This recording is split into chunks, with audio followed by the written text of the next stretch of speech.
So my name's Jack, I work for Hayes. I'm a specialist sustainability recruiter based in our Leicester office, but I cover the entirety of the UK and I have a team of individuals that work with me to recruit into that space.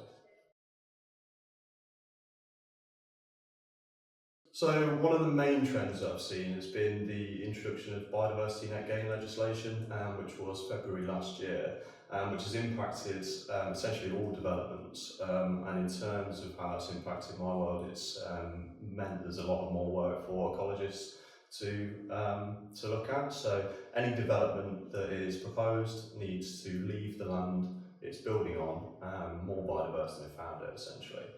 So I'd say that's one of the largest. Another is probably the expansion of ULEZ in London, which was 2023 now, I think. So it expanded to cover all of the boroughs in London, which means that there was a lot more demand for air quality monitoring and consulting at that time. Another is just the general impetus on organisations to account for their carbon emissions and to create sustainability agendas, essentially to do the right thing, sometimes to win work and sometimes just for their credentials, essentially. So there are plenty in environmental consultancies. They are offered usually in the large engineering consultancies. There's also a lot of graduate programs in highly regulated industry. So that could be manufacturing or industrial process sectors. So those would be the main places to look. If you're looking to get into an ecological career, there can be a lot of seasonal positions available to get some survey skills, which is typically over what would be vacation periods. So I'd say the first thing is to be well connected. It's really important to attend networking events, careers fairs, that sort of thing. It's also very important to have a big focus on LinkedIn, so to reach out to industry professionals for advice and for profile raising. It's important to have a strong and concise CV, so it can bring through the transferable skills from your studies that can be applied to the potential career. So that could be data analysis, report writing, or fieldwork skills, to name a few.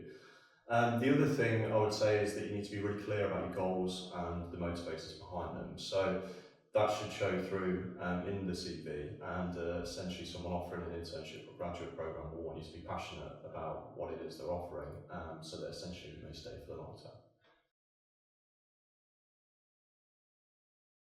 So that is largely correct, but what I mentioned earlier about the fact that there is much more impetus on organisations to account for their carbon emissions, this means that there are a range of opportunities available at a range of different organisations for people with non-STEM backgrounds. So these positions could be investment companies, for example, and they usually look at people with good backgrounds in, say, procurement or marketing, or any kind of financial background. So there are a lot of opportunities to come into the sector in different ways, and that's becoming a lot more prolific in the past couple of years and in the future.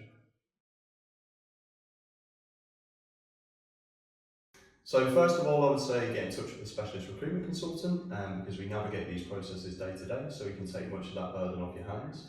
I would also say to be very clear about your goals and make sure that you can put that across in detail so that you come across as passionate to potential employers. Also, do your research, so be aware of the market that you're looking at, the organisations that function in it, and who are the key decision makers you need to speak to. And then be systematic about approaching them and talking to them for advice and, of course, opening up opportunities.